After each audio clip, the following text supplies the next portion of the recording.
দেখো বন্ধুরা, আজ আমি নিয়ে চলে এসেছি টমেটো আজকের বানাবো টমেটোর সস। টমেটোগুলো দেখো সুন্দর লাল লাল পাকা পাকা সুন্দর, একটা পোকাও থাকবে না আর একটা কোনো দাগও থাকবে না, সব সুন্দর ফ্রেশ টমেটোগুলো নিয়েছি। তা চলো যাই, টমেটোগুলো ধুয়ে নিই। টমেটোগুলো আর সব জলের মধ্যে দিয়ে দেবো এক এক করে।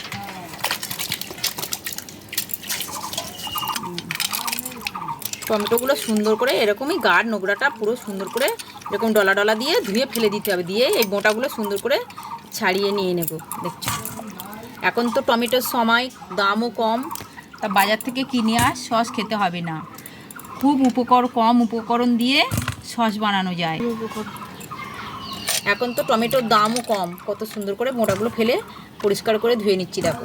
আর এখন তো টমেটোর দামও খুব কম, যার জন্য বাড়িতে ঝটপট করে সস বানিয়ে ফেলুন। খুব কম উপকরণ দিয়ে সস বানানো যায়।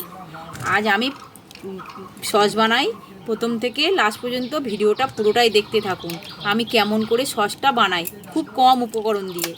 আমি এক এক করে সব টমেটোগুলো কেটে নেব। টমেটো তো জল দেওয়ার দরকার নেই, এর মধ্যে জল আছে, যার জন্য প্রেসারে দিচ্ছি। প্রেসারে দিলে জল উঠে যাবে, লবণও দিলে, আর জল কোনো ব্যবহার করব না। দেখো প্রথম থেকে শেষ পর্যন্ত পুরো ভিডিওটাই দেখতে হবে। এর কোনো সসে কোনো তো বাইরের সসে তো কেমিক্যাল দেওয়া থাকে, এর তো কোনো কেমিক্যাল ছাড়াই সস বানানো, এর কোনো শরীরে ক্ষতিও করবে না।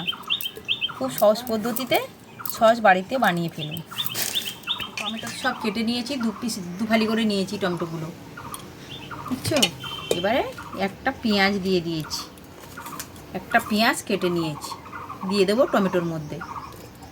এবার নিয়েছি 3টে শুকনো লঙ্কা, নিয়েছি আদা থেঁতো করে আদা, নিয়েছি একটু রসুন থেঁতো করে, সে দিয়ে দিলাম। এবারে দিয়ে দেব লঙ্কার গুঁড়ো 1 চামচ দিয়ে দেব, বেশি দেব না, লঙ্কা সস তো মিষ্টি মিষ্টি হবে। দিয়ে দেব লবণ, 2 চামচ লবণ দিয়ে দেব, লবণ দিয়ে দিয়েছি 2 চামচ। এবার এটা প্রেসারটা গ্যাসের মধ্যে বসিয়ে দেব ঢাকনা দিয়ে।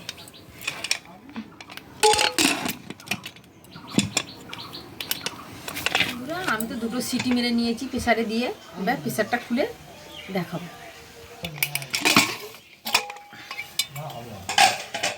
দেখো কেমন হয়ে গেছে, কেমন হয়েছে দেখো, দেখছো কত সুন্দর হয়ে গেছে।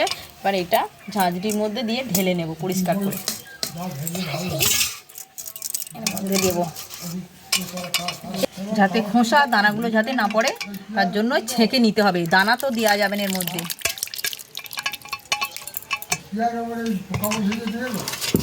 দেখো ছেঁকে নিয়েছি কত সুন্দর করে, কত সুন্দর কাপটা হয়েছে দেখো, একটা তো দানা নেই, কিছু নেই।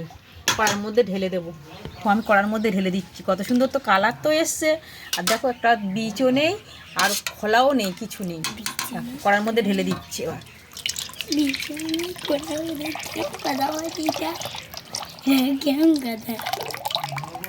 দেখো আমি উনুনের মধ্যে দিয়ে দিয়েছি, উনানে করবো সসটা বানাবো, কাঠের আগুনে ভালো হয় জানো, ওই জন্য উনানে দিয়ে দিই। কন্টিনিউ নাড়তে হবে, তলায় ধরে গেলে হবে না, কন্টিনিউ নাড়তে হবে। কত সুন্দর কালারটা এসছে না। এই এখন জল আছে অনেক, জলটা মারতে হবে, টমেটোর জল তো ওই জন্য মারতে হবে, অনেকটা নাড়াচাড়া করতে হবে। এখন খুব সুন্দর ফুটছে দেখছো, এরকমভাবে খুন্তি দিয়ে সবসময় নাড়াতেই থাকতে হবে। কত সুন্দর একটা ফুট এসছে দেখো।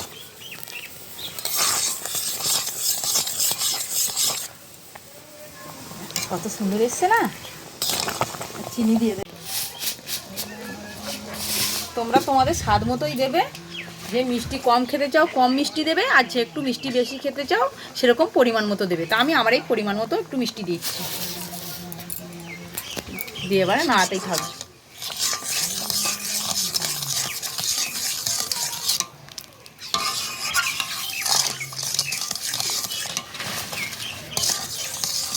দেখতে কালারটা একদম কেনা সসের মতো এসছে না,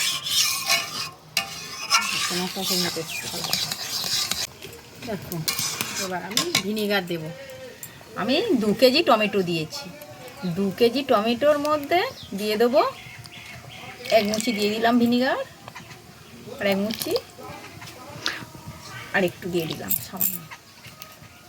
দেখো 20 টাকার টমেটোয় আমি কতটা সস বানিয়েছি। দেখো দেখো কতটা সস বানিয়ে ফেললাম।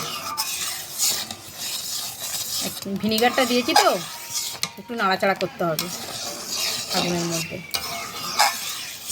দেখো এরকমভাবে সস বানিয়ে সারা বছরের জন্য সংরক্ষণ করে রাখতে পারো, সারা বছরও খাওয়া যাবে এরকমভাবে বাড়িতে বানিয়ে রাখলে। কত সুন্দর দেখো, বাড়িতে বানানো কেমন দেখো, আর হচ্ছে বাজার থেকে কেনা কেমন। বাড়িতে বানানো কালারও দেখো, আর কত সুন্দর রঙও সুন্দর, আবারও কোনো কেমিক্যালও নেই। কত সুন্দর দেখো, ঝটপট করে সবাই বাড়িতে বানিয়ে ফেলুন তো বন্ধুরা। হয়ে গেছে আমার সস, হয়ে গেছে পুরো কমপ্লিট হয়ে গেছে। এবার নামিয়ে নেব, পুরো কমপ্লিট হয়ে গেছে। নামিয়ে ঠান্ডা করে নেব, ঠান্ডা করে নিয়ে তারপরে জারে ভরতে হবে, আর কাঁচের জারে তারপরে ভরবো। কমপ্লিট হয়ে গেছে দেখো, দোকানের মতো হয়েছে কি না, হয়নি দেখো। আমি এবার এই জারের মধ্যে ঢেলে দেবো।